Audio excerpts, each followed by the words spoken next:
What is going on, everybody? Welcome to the BizDad Podcast. Today, I am excited to have a conversation with Jose Berlanga. Jose, we were introduced by a previous guest. Really looking forward to kind of digging into your background and learning a little bit about you.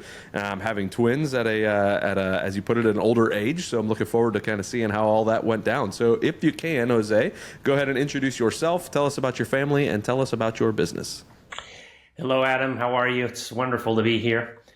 Well, yes, you said it. I'm a dad. I'm a father of twins, boy and a girl, 10-year-old. I am mostly a developer. I think that's what I'm known for the most. A builder, a developer, real estate investor. Now I'm a writer. I've been enjoying writing books. I'm on a trend here. Once I got into it, I wouldn't stop. I'm on my fourth book now. Nice.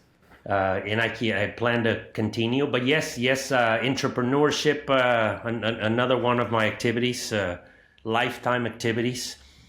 And as you said it, I was a dad that started kind of late. Had my children at 46. So we got blessed with having them all at once, one boy, one girl. We had no idea, no intentions. Perhaps we were planning on just having one because my wife and I had pretty busy lives. But that's how destiny works. We got one of each, and here we are. Very good. So have you always been a developer / real estate guy, or when did that start happening?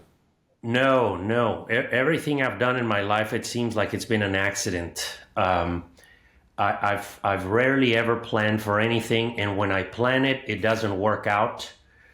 Something that most of us human beings experience, or many of us, whatever I plan, either doesn't happen, or by the time it happens, I wasn't expecting it anymore. Yeah, that's just the way that I've lived. But I started entrepreneurship. I started a business very young when I was starting college, and I've been in numerous industries. I've been in the exporting business, machinery, in the oil and gas, petrochemicals. I've been in the auto business. I've been in the restaurant business. I've owned bars. I've been in the traveling industry, you name it. I mean, there's a lot of things that somehow I've been either a partner in, I've been involved in, or invested in, and somehow I got to learn a little bit about the industry. But one day I made a list of all the businesses that I've been involved with, and it was pretty overwhelming. In one form or another, whether again it was just as a participant of the business, or as more of the managing partner. And eventually I ended up in real estate, really something that had been somewhat planned, not official, but my brother, younger brother, is an architect, and this is how this whole real estate business began. My younger brother, 6 years younger. Speaking of dads, as when we were kids, our dad traveled a lot, so he was more like my son with the age difference. We always had that dad-son relationship more than brothers, and I'm going to skip all of that for another time, but we had such a close relationship that we started a business. We started a residential construction business in the inner city. We started building in transitional neighborhoods, and it went on from there. This was right about 30 years ago. Okay. In the late 90s, 97, we started that company. And here I am, just very diversified in the world of real estate. Welcome to the BizDad Podcast, where we dive into the melding of fathership and entrepreneurship with your host, the original BizDad himself, Adam Labar. Adam is a Christian, a former Air Force officer, a dad to 3 amazing kids, a coach, a real estate investor, and a business owner. On this podcast, he'll explore the unique journeys of amazing dads who are striving for greatness in both business and family. So whether you're a dad who is an aspiring entrepreneur, a seasoned business owner, or simply a man striving to be a better dad, get ready as the BizDad brings you conversations to inspire, challenge, and equip you to be a better dad and entrepreneur. And now, here's Adam.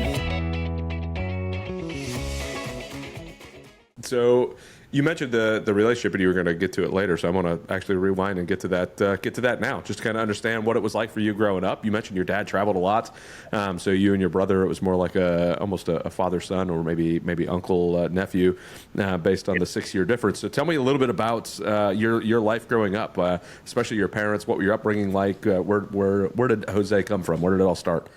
Well, where should I start? I had one of the most complex, unusual childhoods that one day I will write an entire book. It might be an encyclopedia about it. Book number 5. But I'll give you a little bit of summarized version to the best of my ability. I was born in Veracruz, in Coatzacoalcos, which is the southeast Mexico, the Gulf of Mexico. My father had a job there. My dad is from the north of Mexico. By the way, most of my background is from Spain. Okay. My mother's family is from all over. France, England, there's some Spanish as well. But my father is mostly Spaniard, his background. So similar European background, but somehow their families ended up in Mexico. Last century, and my father being from the north, my mother being from the southeast, my dad traveled to Veracruz. He got a job there, and met my mother, got married, and I was born there. My sister, I have an older sister, which is a couple of years older than me. We were born there in Mexico, and a few months after I was born, there was some issue. My father was an amazing man. He passed away a few years ago. One of the type of men they don't make anymore. Obsessive, hardworking, 4 a.m. type of. By the time most people get up, he already had a long day. Very loyal, and there was an issue with another member of his organization. And out of pride, he quit. Out of nowhere, he quit. We moved to Mexico City because he got another opportunity. My life has been a number of circumstances and coincidences. So we moved to Mexico City. The week after we moved to Mexico City, my father had an accident with my sister, a car accident, which ended up in the ER. My sister almost ends up paralyzed, my older sister. And in the hospital, they could, just being there alone in Mexico City with very little, knowledge of the area and all, very few people that they knew, they shipped me back at the age of 6 months or so, or not even, I think I must have been 3 or 4 months old. They shipped me back to Veracruz with a friend. They put me in the hands of a friend of ours and sent me back because my mother had to be in the hospital with my sister. So there I go back. I don't remember obviously any of this, but our sequence of issues began. Eventually, my sister recovered. I was sent back to Mexico City where I started growing up. And I'm going to skip several chapters there. At the age of 4, my dad has another episode of circumstantial issues with his employer, where he quits again, decides to move back to his hometown. Border town, Piedras Negras, across the border from Eagle Pass. We moved there when I'm the age of 4. A few weeks into it, we have to travel to Monterrey, and it's a long story. I'm very narrowing it down in many ways, but he needs to visit a vendor, and for a number of reasons, my sister and I end up on this trip where while we're in Monterey, my mother has a car accident, nothing serious, but we're out of a car and we have to head back to our hometown. So we take a bus. The bus crashes, explodes, I get burned, 3rd-degree burns all over my body. I end up in the ER. I get pretty much pronounced dead. This kid is dead. He is in convulsions. I don't think he's going to make it. They keep telling my parents every few minutes that, not to wait because they don't expect me to live. They certainly don't expect me to live overnight because of the gravity of my burns in relation to the size of my body. I mean, I was completely burned in a large percentage, 3rd degrees. So I'm going to, again, skip a number of stories there, but I survive 1 minute, 1 hour at a time. And now we end up back in Mexico City, where I spent the subsequent 10 or so years in reconstructive surgeries in and out of hospitals with a very, very complicated childhood, to say the least. It deteriorated our family relationship. It went sour, it went sad, it went quiet. My parents really went through a very, very complex emotional and mental separation, although they never got separated. And I think it hurt all of us, this number of things. But yeah, I'll leave it at that because I can keep talking and talking for hours about details. But yes, I don't know, I'll wrap it up with this. I don't know which part out of my childhood was tougher. My accident, the emotional repercussions of the physical results and the bullying and all the making fun of my situation throughout all those years, the spending most of my childhood in a hospital or recovering from surgeries, whether it was that or whether it was our family life, which was very difficult. So, but it somehow I never lost my positivity. It made me a very resilient, very willing to put up with a fight, willing to move forward, and here I am. So I'll stop there, so we can move on to another question. Yeah, of course. No, I really appreciate the understanding and background on that. What's going on, everybody? I wanted to jump in and take a second to tell you about the awesome team over at Wise VAs. Oftentimes, as entrepreneurs, we can feel a bit overwhelmed with mundane tasks that eat up our valuable time, and it's time to reclaim that schedule, all right? It's time to stop doing some of those $10 an hour jobs and give them back to an elite group of talent that are there specifically to help you and help you stay in your zone of genius. So delegate those $10 an hour tasks to focus on more $1,000 an hour tasks. Reclaim what matters most in your life, which is your time. Get that amazing team of elite remote talent that is there to help support you and make sure that you are giving back the best to your company. So schedule a free strategy call at getwisevas.com/Adam. That is getwisevas.com/Adam. It is an amazing group, an amazing team. They do an awesome job with everything that they've got going on there. If you have some tasks on the side, whether it's administrative, whether it's editing, whether it's recording, whatever it is, they have got an assistant for you, someone who is going to be able to help you out and take some of those tasks off of your plate. I thank Wise VAs every day for helping me process all of these podcasts, helping me take care of a bunch of stuff in the background. And I definitely would recommend them over to you. So again, getwisevas.com/Adam. All right. Thanks a lot. Back to the show. I would imagine that, especially starting at 4 years old, at 4 to 14, basically going through all those surgeries, going through all the stuff, 60 plus reconstructive surgeries that I had that when they put me under. That is insane. And I lost count. I think my parents lost count after 40 or 50 surgeries. Yeah. That's crazy. Yeah. So, you mentioned obviously the stress that had on your family, right? But your parents never split up. So what sort of conversations did you guys have as a family with what was going on? I mean, I've talked to parents who've lost children and or lost siblings when they were younger, and the toll that has on a family is unbelievable. And the work that it takes to remain a family, to remain a couple after experiencing that is a lot. Yeah. So talk to me about your parents and how they worked through that, and your understanding of what they did to help work through that with behind the scenes.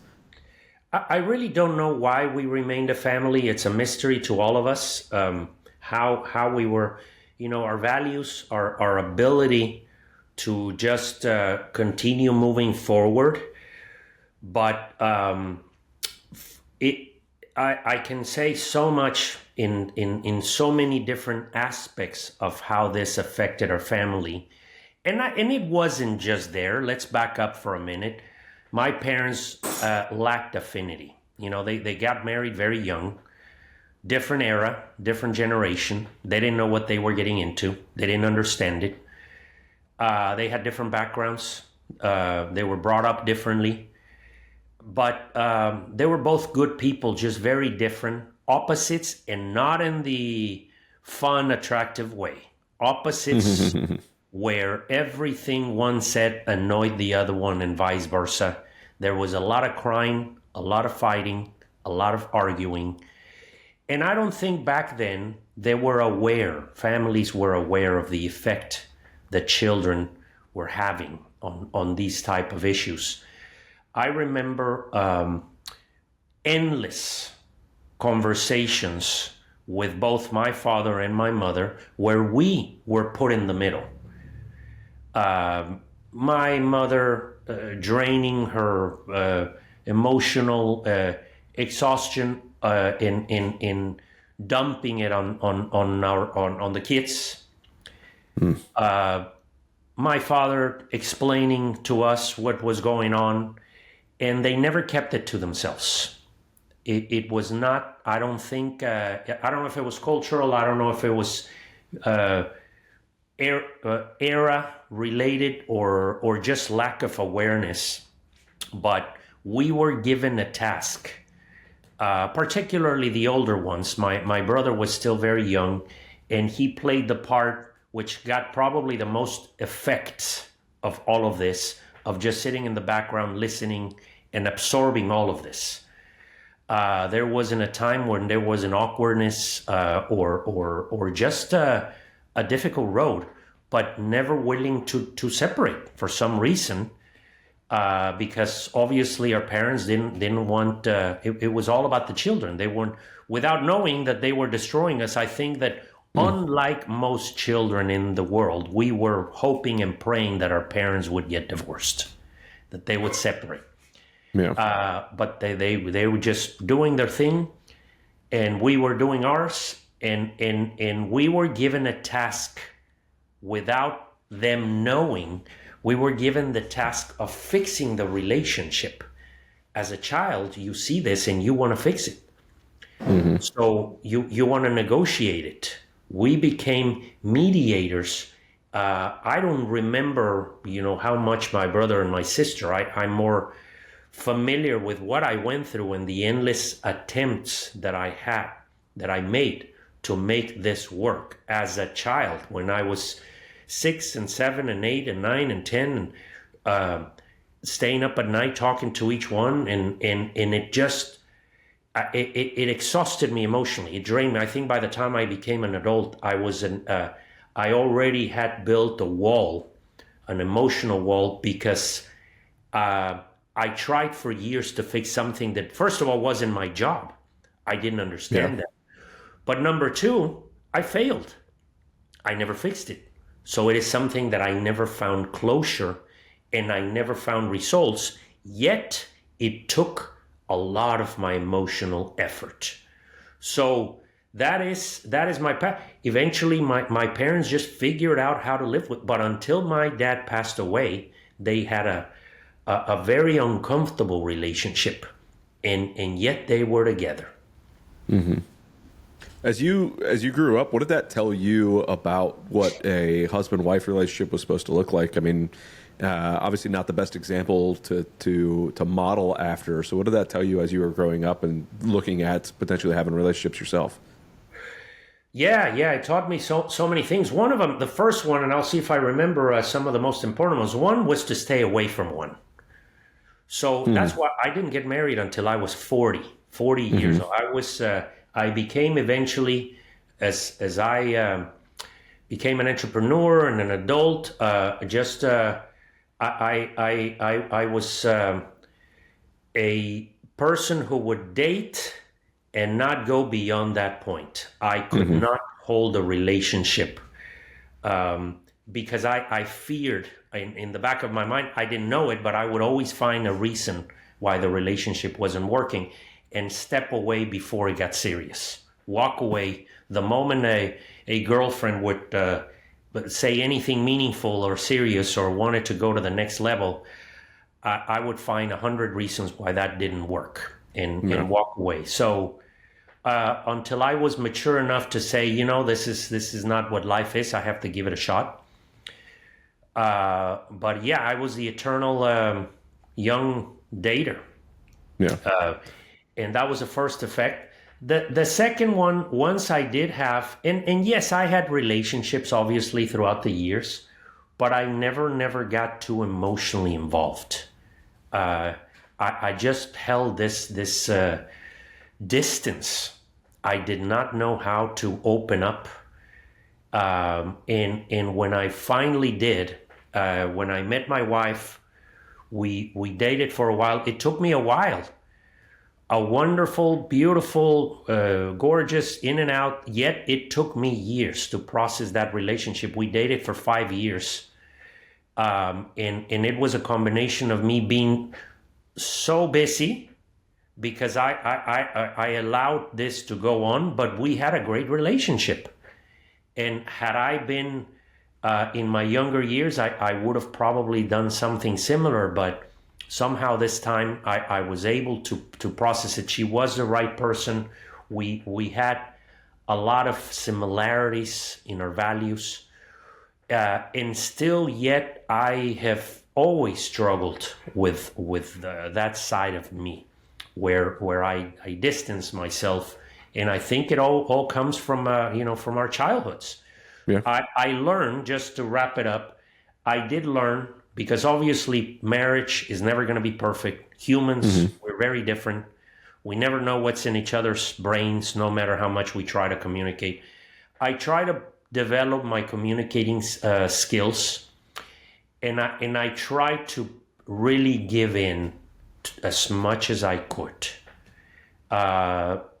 Because I still, obviously all of us have the stresses of the world, where they impact your life, your relationship, children, business, financial, so on and so forth, all of the issues we have to deal with. And it's something that you just have to maneuver and go travel through one day at a time.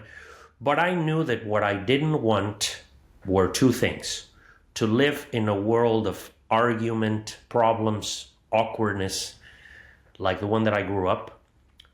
And I didn't want my children to ever see that. Those were perhaps the biggest lessons.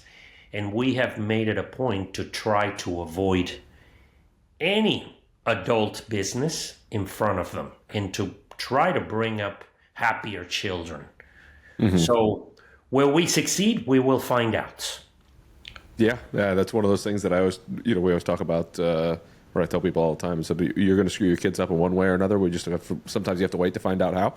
What is it that we did that was right or wrong? And the best thing we could do is make the best decisions that we think are fitting for the where we're at right now and move forward. So I've got a few follow-up questions. We will never do it right. Sorry, we will never do it right. We either give them too much love, not enough love, too much attention, not enough attention, too much money, not enough money, too much help. No, it doesn't matter what you do. It's gonna be who knows how they will react and how they will perceive what you're doing as a parent. So We just have to wait and try to navigate through all this to the best of our ability.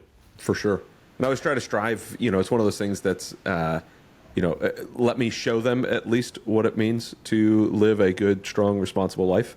Because I know I'm going to screw it up in telling them. I know I'm going to screw it up in trying to guide their ways. But if I can represent what it means and walk the way that I think that is best to walk in this world, at least I'm giving them a good example in that way. And when I screw it up, apologize for screwing it up, show them where it's screwed up, and hopefully that helps. But I want to rewind a little bit.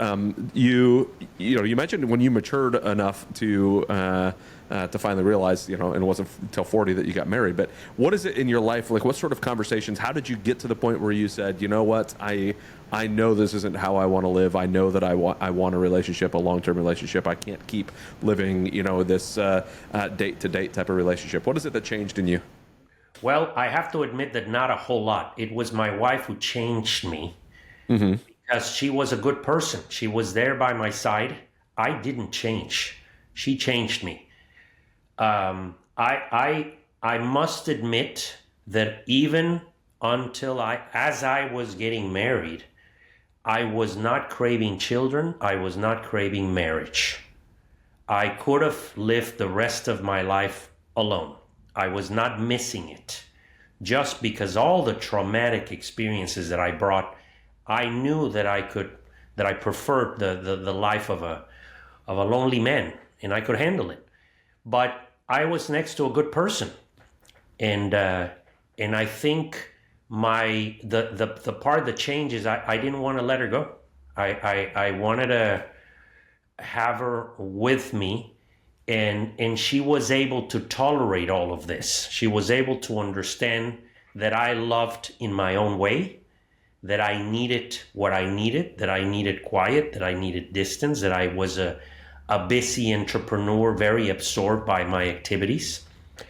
And as time went on, it worked out, and little by little you start adapting. I don't think this was an overnight process or a quick decision that just occurred to me that I need a change. Yeah. And I also felt that I would regret letting her go, because when you find the person that needs to be in your life, some part of your brain does, particularly at that age, tells you that you might regret not taking the step.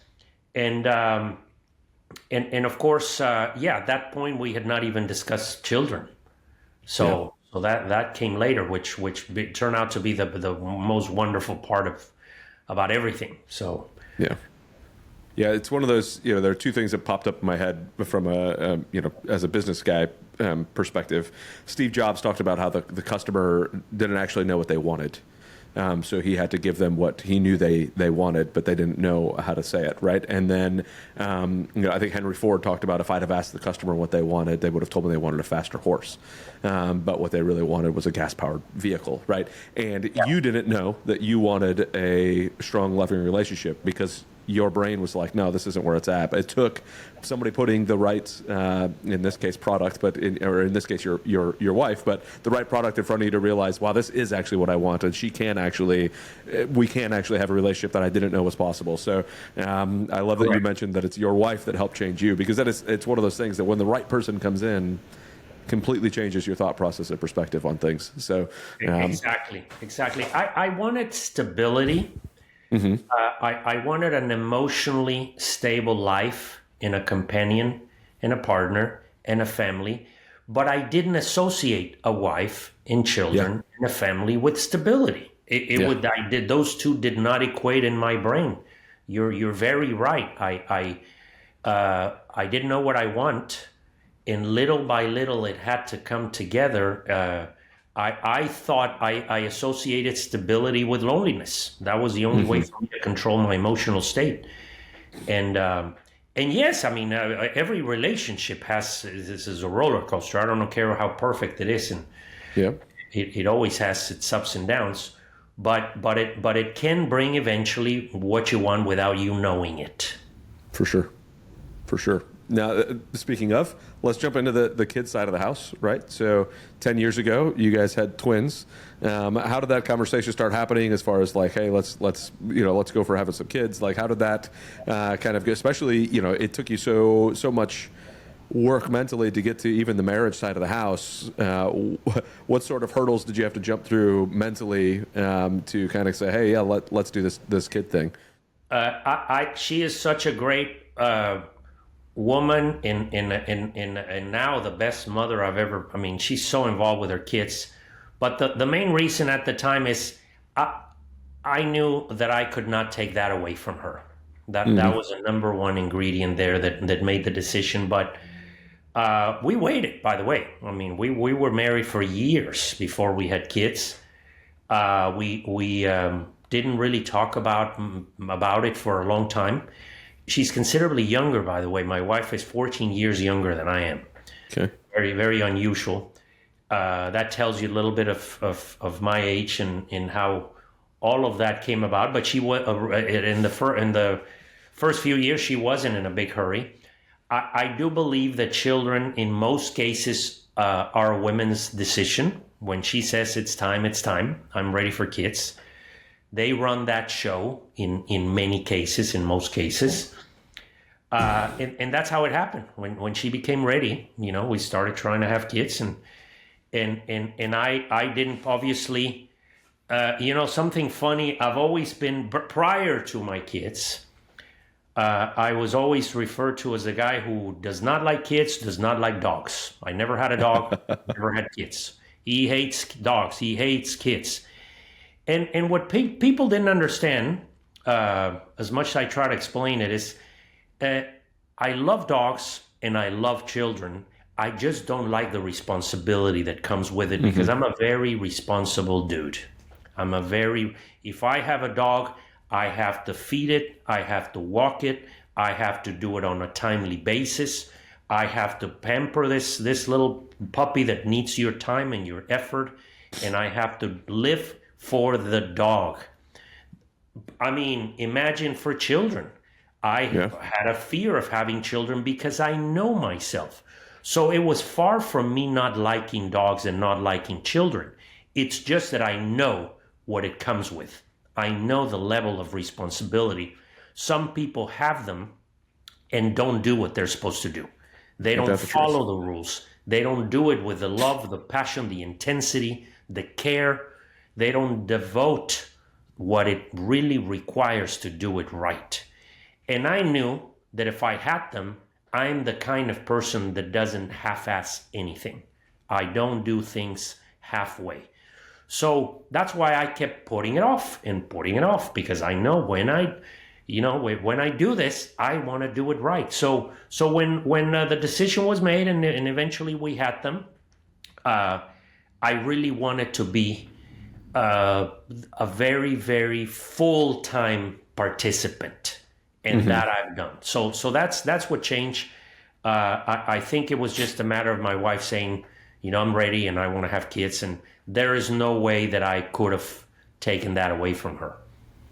Yeah, that's awesome. Yeah, it's again, excuse me, when you've worked through already the finding out the joy of marriage and realizing that was a thing, I would imagine that it was an easier hurdle. Like, hey, she's ready for kids.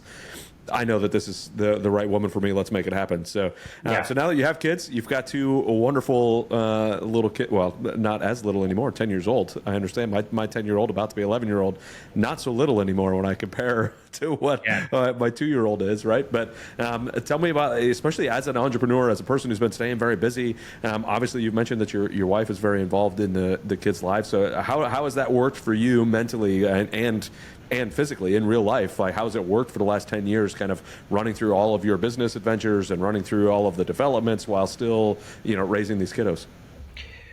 It's not easy, I must say. Having a business, owning a business, trying to do everything that there's what you have to do, what you want to do, and then you have family, and then you have the aspects of yourself where you continuously want to reinvent yourself. You want to have some hobbies too and enjoy life. And trying to manage them all is never an easy task. I had one slight advantage. I often talk about the pros and cons of having children at a later age. The positive was that I had already had plenty of advantage in the business world. I was financially stable. I had made money. I had learned how to build a business, how to run things. I had a good team by the time I moved forward. Of course, that's an illusion in business, you know. I could talk about, you know, when I thought I was done in 2008 and all of a sudden the crash came about and I had to start all over. Something similar happened in 2015 with the oil prices in Houston. As my kids were born and I was doing very well financially and very stable, we had a lot of problems in our industry and I was again over leveraged. So I had, getting back, the advantage of having at least done all of the legwork of running businesses and being stable. But I had the negative at having them at 46, and now I'm 57, and they're only 10 years old. Physically, it's tough. You know, being the old dad, you're not in your 30s anymore, where you can just get up and run and do. I am in my mid-late 50s. I'm living a life of somebody in his 30s. I stress. I sleep very little. I run around. I'm never just sitting down doing nothing. I always have something to do. It does take a toll a little bit. It is hard, but I enjoy it. Something I always wanted was, it didn't quite work out as we were talking earlier. Life never really fully develops the way that you plan it, but I intended to have retired by the time I had children. And I did it partially, but it's never that easy. You know, when you own a business and investments, if you're not there, things start going wrong very quickly. So I continued to work just at a slower pace. That's what I was able to do, having children older. I was able to afford to just work, a few hours a day. When I used to work, 14, 15 hours a day, now is down to, 4 or 5 hours a day, and I can spend the rest of my time with them. But sometimes your business turns into chaos, and it starts pulling you in a lot of directions. So yeah, just to wrap it up, it's not easy. You have to juggle it, and you have to be aware of how you allocate your time in a smart way, and you have to understand that what your priorities are, where you want to be, and respect those time slots accordingly. What sort of conversations do you and your wife have when that starts happening? When the time slots may not be right where they need to be, maybe she needs a little bit more help on this, that, or the other thing, or you're feeling like, oh man, I'm missing out on too much on one side or the other, business or on family. How do you guys communicate to make sure that you're maintaining a solid relationship with each other and with the kids? Unlike most husbands that are very quiet, reserved, and they shut themselves down and they go play golf, I'm the opposite. I'm a talker. I'm a communicator by nature. I don't know how to keep anything quiet. The moment I feel something can improve or change or needs to be discussed, I bring it up. Hey, why don't we rearrange the schedule? Why don't we do this? I'm very proactive in that respect. We talk a lot about what we should do, how we can improve, what we're doing right, what we're not doing so well in what areas, where we could spend more time, and so on and so forth. So I am, to answer your question, I'm very communicative. I'm very open. I'm very willing to discuss, because I saw what a bad communication was growing up. And now I want to just know that at least we discussed it and we attempted. So, yes, there are times when I feel a little bit left out, but she covers very well. She loves being there. I'm proud to be able to allow for that to happen, to have a marriage and a family where my wife can spend most of her time just taking care of them, and that's a great thing. And I do, by the way, although I still, because of a number of circumstances, I still need to run these businesses. They don't run themselves. Yeah. And I haven't mastered that talent. To a certain degree, I have a great team, and I don't need to be there full time, but I still need to participate to a certain extent. And even regardless of that, I've made it a point to not waste a lot of time away from them. Very, very, very strange. I don't know if many dads can achieve this, but I have dinner with them every night. I'm with them every weekend. Unless I travel, which I try to avoid, or do it with them. Yeah. I try to see them for a few minutes before they go to school. There is not a day that goes by that I don't see them or spend some quality time with them, whether it's a little or a lot. And now I need it. I crave it. It's part of my daily routine. Yeah, I couldn't imagine not having that time with the kiddos, because I'm in the same boat. I do everything I can to do that. Like, even the business I just bought, I bring them to the business. They get to run around. They get to have fun, as I'm growing it, building things. I just love having the kids around. They bring a whole different joy to the entire environment. And I get to show them what it looks like to lead. So, and I also want to jump on the fact that you said you hadn't mastered the not being there. I think that it is a fallacy similar to the passive income word. It's kind of a fallacy. If you make it passive, then you've got somebody else controlling all of your finances, not yourself. If you are completely off limits or off the books on the businesses, then somebody else is running your businesses, not you. You still need to be aware of what's happening. I love the 4 hours a day.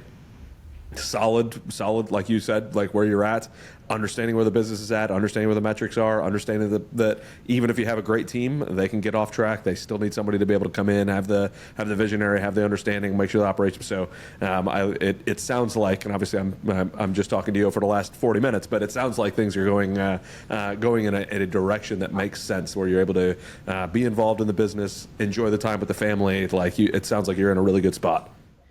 I am. I feel that I am, but there's, of course, life always throws you curveballs, and that never ends. Yeah.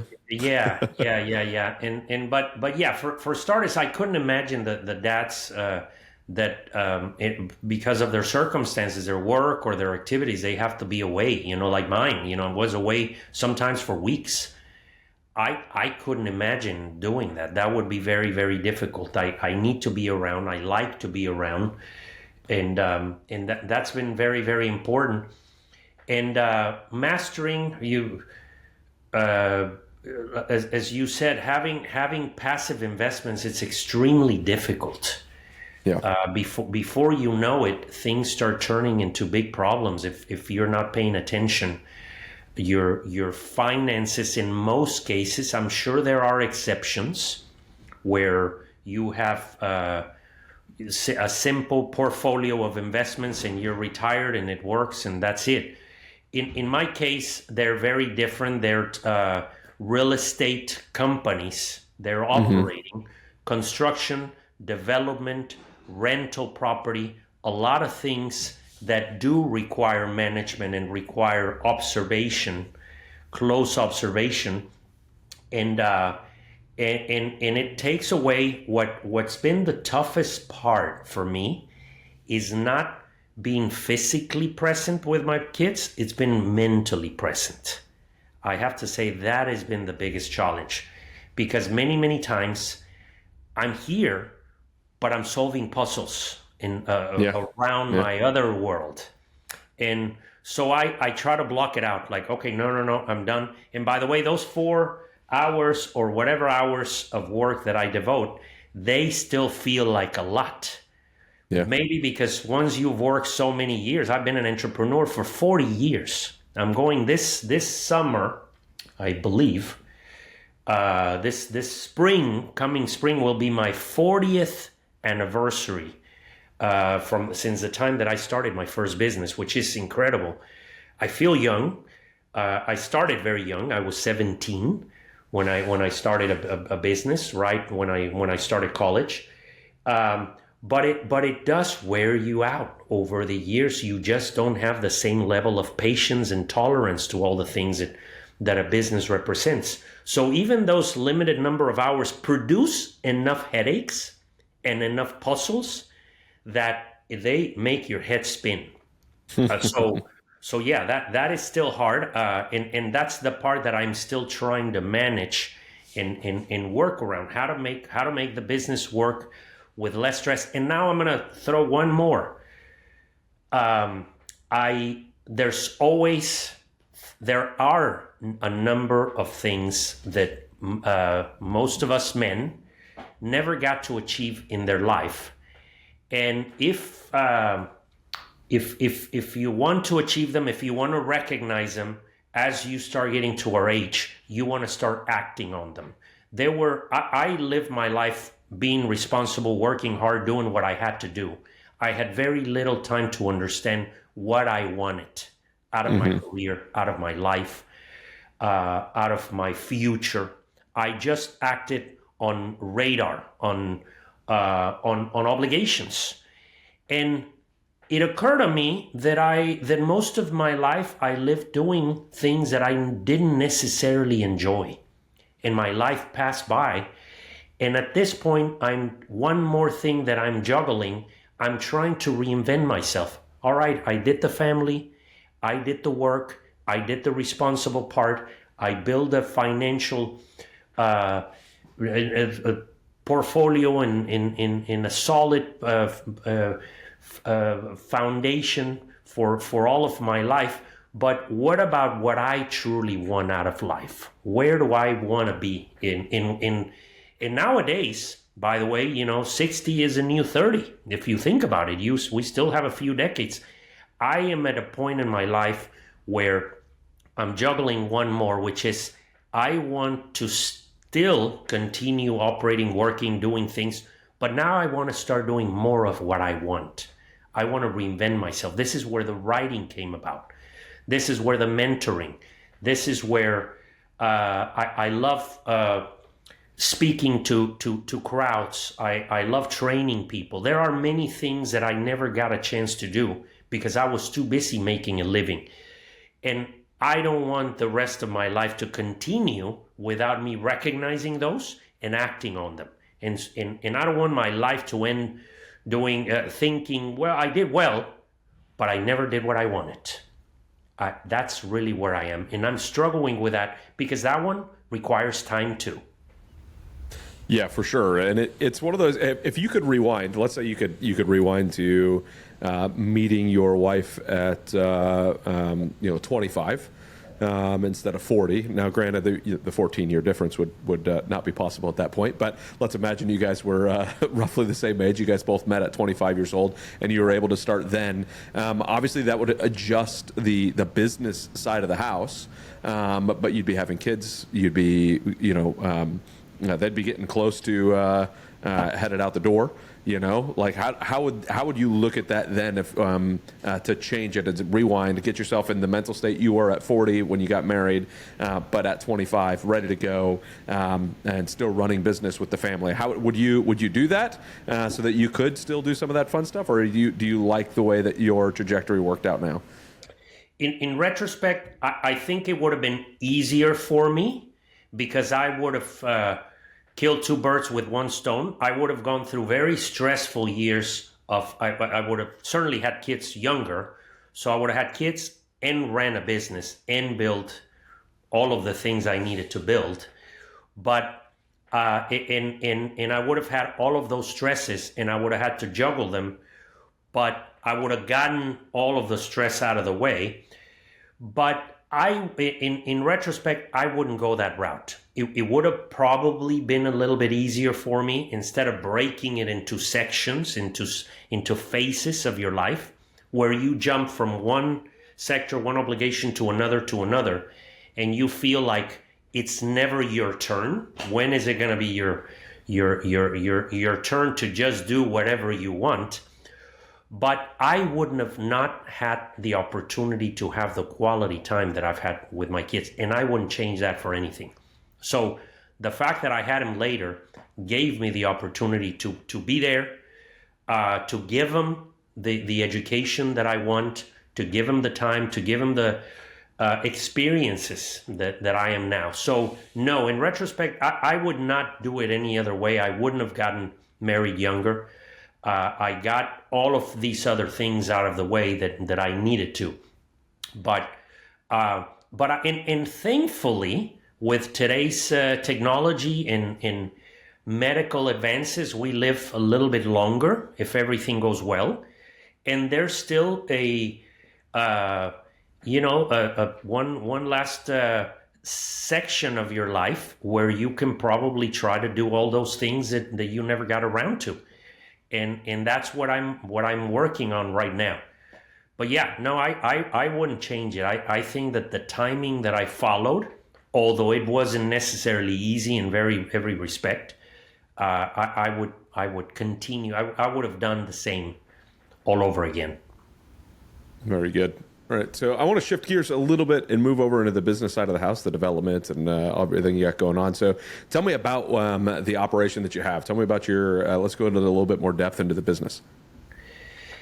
Yeah, although it was a residential construction company for many years, we phased out of that and we started reconstructing our system into a more outsourcing of the services and more of a complete real estate firm within the different sectors of real estate. Now we're more in commercial, we're more diversified in rental properties, multifamily, we do build to rent, we do land development, and single tenant, where we have companies just renting some of our properties. So the whole gamut of real estate, we're doing a little bit of everything. The main difference between the early phases of my real estate career is that we were a very integrated company. We had a lot of employees. We had a lot of overhead, a lot of obligations. It was a very, very big monster to feed and to maintain and to run. Our overhead was humongous, and we had just the responsibility of doing so many projects to keep the company going. The new model is more of a management entity. We went from a few hundred people working at the same time for us. Now we're a group of less than 10, and we manage and we outsource instead of having our own engineers, our own architects, our own runners, our own superintendents, our own infrastructure in accounting and purchasing and everything within one ceiling, and sales. Now we outsource all of those services, and it gives you the flexibility of ramping up things when the economy is doing well, and reducing the number of contracts. Just don't issue any more contracts. You slow things down without having that complexity of having to let your employees go and destroy your infrastructure, which is a very, very painful, very depressing thing to do. When an economy goes bad, having to let go employees and have to break down a structure that took you many years to build, it's a very, very emotionally taxing process. So our model now is not only more diversified in the type of real estate that we do, but also very lean in its management style. That's really where we are. But yeah, we manage. We're not a huge company. We're a company that does a decent volume, and sometimes we're doing more single family construction. Right now, it's not a good business for many builders because of interest rates and because of affordability. We're having a lot of issues there in that business. But we're having better luck in land development. We're developing lots for the public companies. We're converting a lot of our single family homes, communities. We're converting them into build to rent, which is a very new concept that has arisen over the last few years, where entire communities that were normally built to be sold, you just rent them out, manage them, and that's turned out to be a good exit strategy for moments like this, but the economy has been very uncertain. Back to the complexities of just when you think things are starting to go on autopilot. Yeah. All of a sudden you have political issues and interest rate issues and wars and uncertainty. And real estate, although it's a very profitable and an amazing business, it's speculative and it's cyclical and it's very capital intensive and it's very stressing.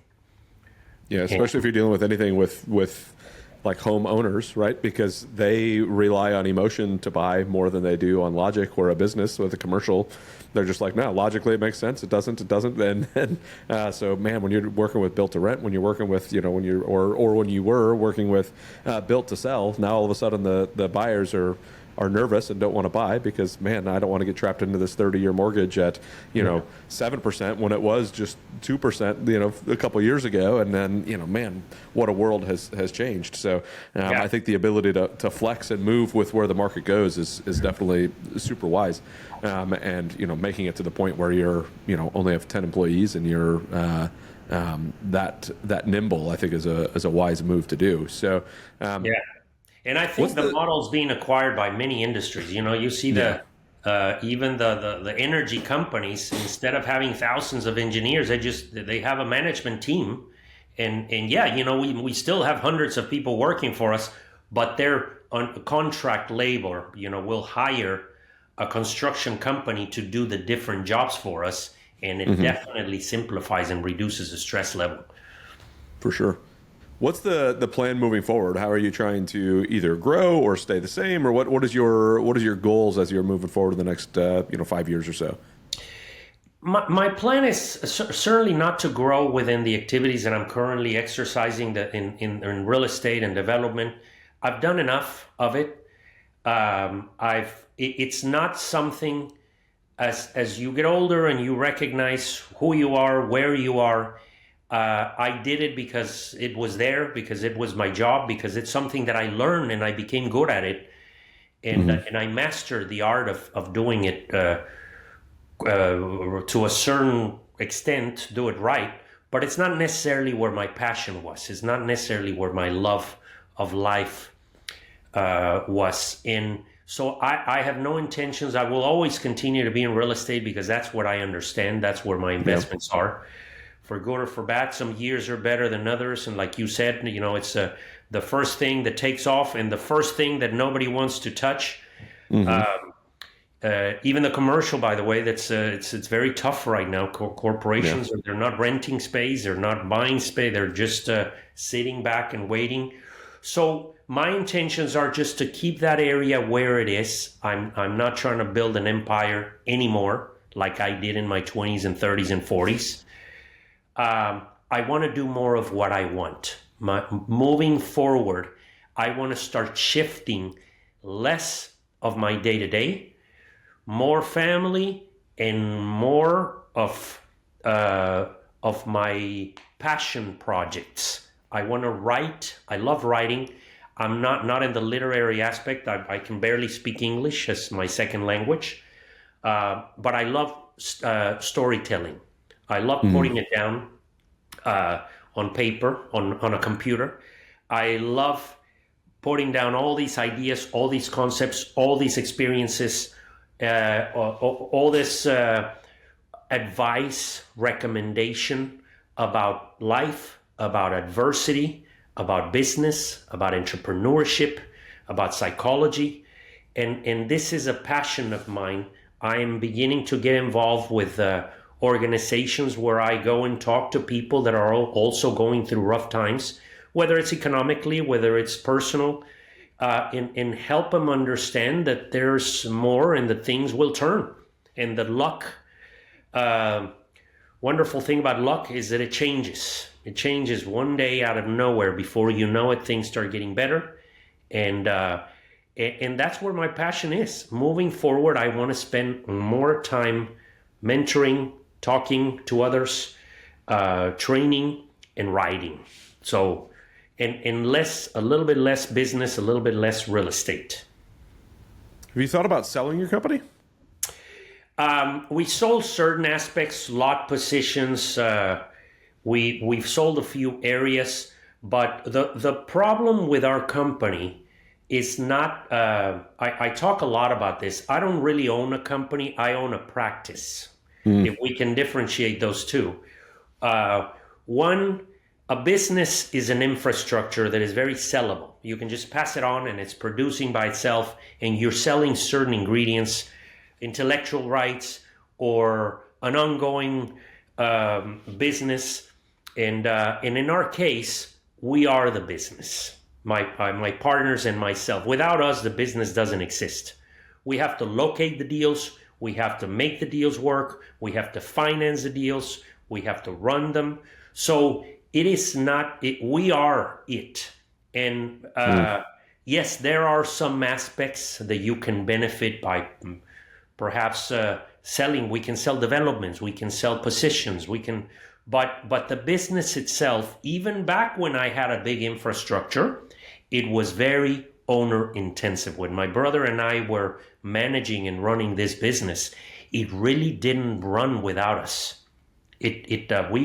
We made that mistake. I talk in a lot of the business podcasts that I participate in many of the mistakes and in many of the lessons in the business world is identifying where you are, who you are, where do you see yourself, and where are you taking your business in relation to your actions. And mine have not always matched. I wanted to get to A, but I was going B. I was doing these activities that represented the complete opposite route of where I wanted to be. We created a business that was very dependent on us. And as a result, when we look back and build a pretty interesting volume-wise, sizable operation, there was not much to sell because we were exercising every single transaction that without us, those transactions wouldn't exist. Sort of like the top agent, the top broker in a real estate firm. You remove the top agent and there's not much to broker. So that's kind of, the doctor or the architect, the moment you remove them from the operating room, there's not much left. Is there any chance of being able to find the right operator to take your place? Like cut some of maybe your profit to put into them and let them grow it so that it makes it a sellable business? No. It probably, well, let me say that yes, everything is possible. It's not just a journey that I'm willing to embark in. Yeah, that makes sense. I've done it before. Especially with what you said before, where your goals are is not to focus more time on that. Yeah. Oh yeah, it's definitely possible to regroup and redirect the design and the infrastructure of the company. But at this point, I'm not willing to do that. Yeah. I tried it before, and then when crisis would come about, I would have to dismantle that, and I'm not willing to take those gambles at this stage in my life, or put that level of time and risk to rebuild something. So I'd rather just maintain it where it is and slow it down a little bit at a time. Yeah. Yep, I understand that for sure. So with your son and daughter, like, what do they think about what you do? How do they see? Do you talk about your business much with them? Do they have an understanding of what Dad does? Yes, they're at that age where they're in that transition between our dad is just our superhero, and now who is that? What does he do? Yeah. Where does he go? Where does he office? Who is he talking to? Why sometimes you work from home, sometimes you work from the office? Why do you need to be at there? They're asking endless, overwhelming number of questions about anything and everything, as you know. And they're beginning to identify, they do know that I'm a builder. They do know that I build homes and that we rent properties. They understand the concept. They don't understand in any level whether we do well or we don't do well, whether I make money or not make money. They're just focused on having a good environment and enjoying us and making sure that they're doing their part. They're great kids, but I don't think they're fully aware of the details of my activity. Yeah. My son is very business oriented. We got very lucky as well because they're very different personalities. My daughter is an artist, everything to do with art, music, piano. She loves horses. She's horseback riding. She's a great painter. So everything, she loves cooking, everything that's on the art end of things, she loves it. My son loves math, science, business, money, numbers, all of that. He wants to be a businessman, and he's already talking a lot about it. He hasn't quite figured out what. He loves the engineering aspects of things. So they're beginning to identify little by little, and they go to great schools. They're getting a great education, and they spend a lot of time doing it. So no. Right now we're in a good place in that respect, but I'm not quite certain how they perceive, how they fully perceive me in the business world. Yeah, it is for me, it's been an ever-changing thing, right? I've had businesses that I've sold. I've had real estate that I don't have anymore. I've done all these things, and they're always like, well, what are we doing now, Dad? What are you doing now? So, because it is very entrepreneurial, very different, especially I started off in the military when they were first born. So now it's like, wait a minute, what, like, this is a completely different life, a completely different world, So, yeah. But it's so much fun, especially, sorry, go ahead. No, sorry. It's especially fun at, like you said, this age now where, 10, 11, 12 years old, where they're asking all of the much better questions. Before there were a lot of fun questions. Now they're like, well, these are good questions. Like you're asking some fun ones that we get to actually break down and tear apart. And my kids want to be a part of the business all the time. So it's so much fun to see it go. Like my 6-year-old, almost 7-year-old, he'll come up to me all the time. He's like, so how much money did your business make today, Dad? He's like 6 years old, 7 years old, and he's ready to go. Like, hey, let's put the numbers down on paper, Dad. Let's see what's going on. It's fun to watch how their brains work and separate. How we think they're going to continue, and who knows how they're going to actually end up. But how it looks like their brains are going to start to wire out in the long run. My son is so money business driven, and he asked since he was very little. He was very into, can we afford this? How much is this? Mm-hmm. How much is you want to play soccer? Well, how much do they make? Should I, before he commits to something? And who owns it? Who owns the team? Is he the owner of the team, the player? No, there's an owner. Who makes more? Well, maybe then I want to be the owner. Yeah. So he's right. He asked very similar questions. How much money do we have? How many millions? Can you afford that? Can we buy the other? And they get very much already into the details. It's funny, but they're trying to understand the details. For example, something that my son goes through a lot is, why do you hey, I have to go to work. I have to go to this meeting. Aren't you the boss? I thought you're the owner. And yeah, I am. But if you're the boss, why don't you tell somebody else to do it? But well, sometimes so they start trying to make logic out of things. If you're this, why don't you do that? And if so they're trying to reconcile obligations and with the benefits of being the owner of a company, and they don't always really recognize how it works. Yeah, for sure. And that's where we get to come in and coach and mentor and guide and mold and help them understand different things. And like my youngest son Rourke, when he was like, I don't know, 4 or 5 years old, I think 4 years old, he was like, what do you guys want to do when you grow up, type of thing, the normal questions. And we would drive by a big bright yellow tractor, and he's like, I want to drive one of those. That's what I want to do when I grow up. I want to be digging holes like that. And I was like, oh, that would be so much fun. What would you think about owning 10 of those, have the business, and then you could drive whichever one you want to when it's time to go on a job. And then you can have your other people digging things, and then you could pick from 10 of them. And he's like, that sounds awesome. So it's just, how do I mold them? But it's also a balance. And I'd love to hear your thoughts on this, a balance of pressuring one way or another, I love entrepreneurship.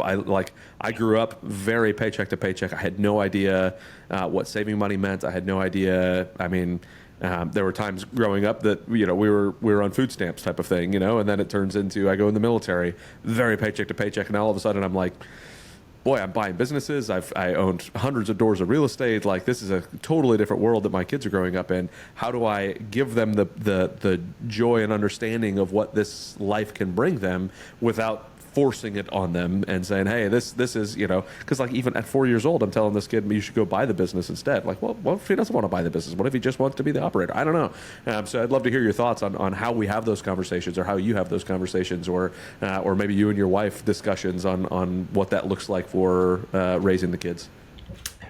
My son thinks that he already works harder than me for starters, because he goes to school all day, and then he has to do homework, and then he sees me come in, and he doesn't realize that the last 40 years of my life were a living nightmare of 18-hour days and sleeping in my, working in my sleep. And he doesn't really grasp the concept of what it took to get here.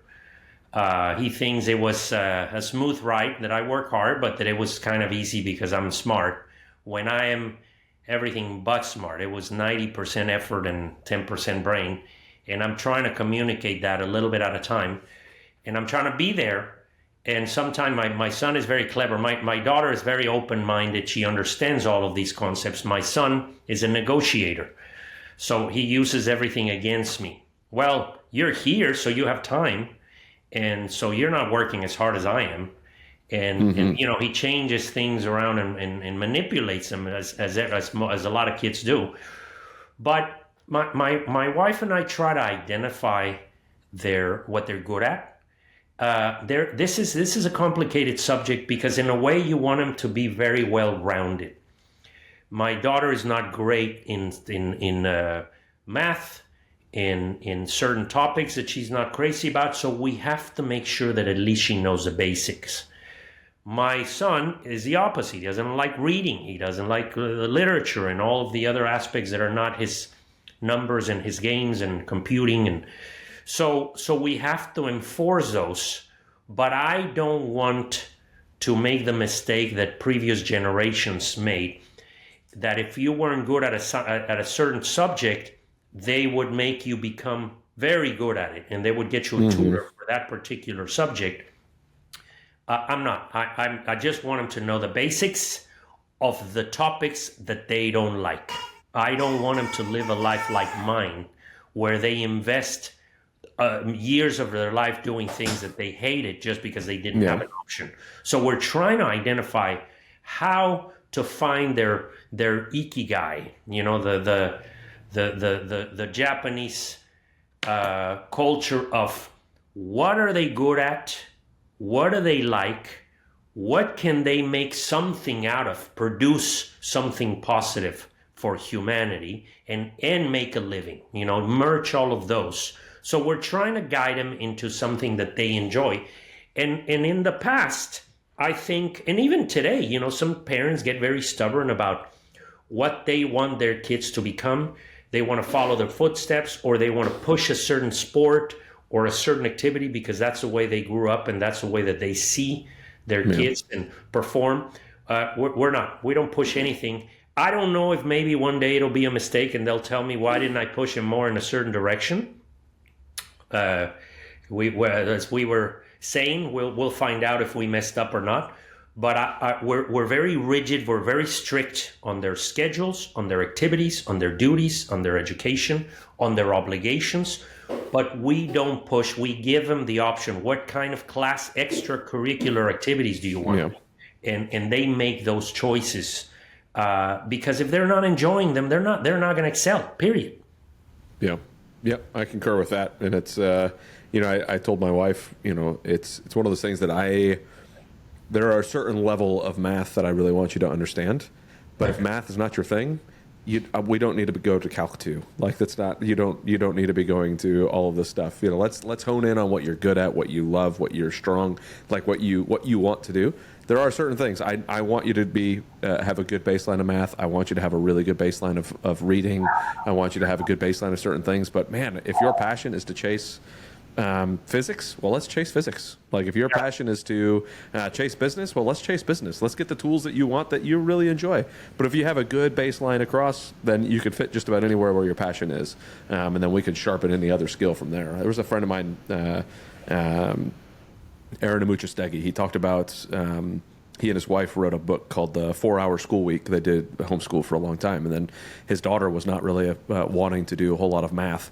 So they didn't push the math at all. And then all of a sudden, she was like, hey, I want to do this one class, but they require me to have this level of math, and I'm not there yet. Let's go ahead and start working on my math. So he's like, dude, it took us just a couple weeks, and we got like 3 years of math done because she knew what she wanted to do. She was motivated. She pushed through it. And I could be misremembering the amounts on there. Somebody can go back and listen to the podcast. I think it was on the podcast I had with him. But the point was, like, she had a motivation all of a sudden that was like, oh, I need to have this to do the thing that I want.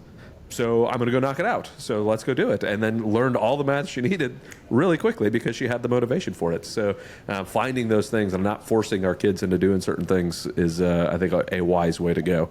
I'm with you on understanding that. It's really already difficult to get them to be disciplined and to follow their routine. So forcing so many things, I don't believe in building, in developing these children that are unhappy already. Life will manage how to bring you enough stress and sadness and problems. So if you can contribute at least to build a foundation of happiness and fulfillment in what they're doing, it is something that I explain to them. We explain to them a lot why they have to do some of the things that they don't have to, that they don't like doing. But we try to minimize those if we can and get them very, very active. It's very important for kids to always be busy doing something productive, but to try to align it with some of the activities that they enjoy. So to me, that's very important. One of the things that it's hard for me too, and you'll probably relate to this. Sometimes I've had a long day, and they're at that age where they ask those deep questions. And man, I've been talking for 4 or 5 hours, or I've had meetings, I've been in conference calls, I've been fixing stuff left and right, and you just want to take a little break, and they catch you with a lot of deep, complicated thoughts. Help me with the homework, do this with me, and you just have to find energy out of nowhere. Yep. It takes me back to the years where I was building a business where you have multiple shifts. You're done with your first job, you got to move on to the next one, and that's just how it works. Yep, for sure. That is the way it goes. Welcome to fatherhood. For anybody who's listening and hasn't got there yet, it's bound to happen. So, well, Jose, I have really appreciated this conversation very, very much. I thank you so much for jumping on. Is there anything that you wanted to discuss that we haven't hit yet? No. I think I just want to congratulate and respect every father out there who's trying to do the best they can. It is, business was always difficult for me, and we all as humans experience a number of fears, let's call them, concerns, but not until your kids are born that you really feel them at a higher level. You want to make sure that they get what you want to give them, that they're safe, that they have their education, that you can provide them. I've never felt the worries that I felt until they were born in running a business and making it work, and knowing that you can fail. Because before children, hey, something went bad, you lost a business. Yes, it's difficult, it's painful, but it's just you. You start again, you move on, you snap out of it. But with children, wow, it's a whole nother, you cannot just cut back very easily. You cannot remove them from their life, their environment, whatever they're accustomed to. You have to produce for them, and that adds a level of pressure that I respect every father out there who has to do what they want, they need to do what they have to do, whether they like it or want it or not. And that is something that we really, really need to admire. Just like we admire mothers for their effort and participation and devotion, and we know how difficult it is to be a mother. But something that very, very little, I love your show because very few people talk about the struggles, the stresses, the sleepless nights, the concerns that a father goes through to make everything work. Yeah. No, I appreciate that. It is, I will echo that for sure and say that thank you to all the fathers who are out there listening. Thank you for all the fathers who have yet to listen to one of these podcasts. It is, I think that having strong fathers at home, strong present fathers at home who are building great things around them, who are building up great people around them, is a thing that we need to encourage in this world, a thing that we need to compliment in this world. And that is not to take anything away from the mothers, because there is no way I would be able to do anything like half of what I'm doing without my amazing wife by my side. But no, I completely agree. I love speaking to dads and hopefully help them grow and build and become better fathers, better business owners, and better producers in the world. So thank you for being one of those wonderful people that I get to chat with and spend time with. I appreciate you spending some time with me, Jose. If anybody wants to reach out and get a hold of you, what is the best way for folks to contact you? JoseBerlanga.com. They can go to my website and reach me through there. And hopefully I will be doing a lot more social media in the near future. I've been very anonymous up to this point and very quiet, but as I'm doing more writing and more coming up with these new books, hopefully you'll be seeing much more of me. Very good. Well, Jose Berlanga, thank you so very much again for jumping on. Thank you, everybody, for listening. Please look up Jose. Reach out to him if there's anything he could do to help serve you. Thank you for listening. Please like and subscribe. Let us know what your favorite part of this podcast was as well. Let us know in the comments. We'll be happy to engage with you there, and we will see everybody on the next show. Thank you so much for listening to the BizDad Podcast. We hope you found some value in your time here with us, and we look forward to bringing you the next episode. If you've enjoyed today's show, please subscribe and share so you and your friends won't miss our upcoming episodes. Connect with us on Facebook, Instagram, LinkedIn, Twitter, and Rumble, where we continue these discussions and share more valuable content. Be the dad you know you need to be and run your business in a way you're proud to share with your kids. Keep crushing it.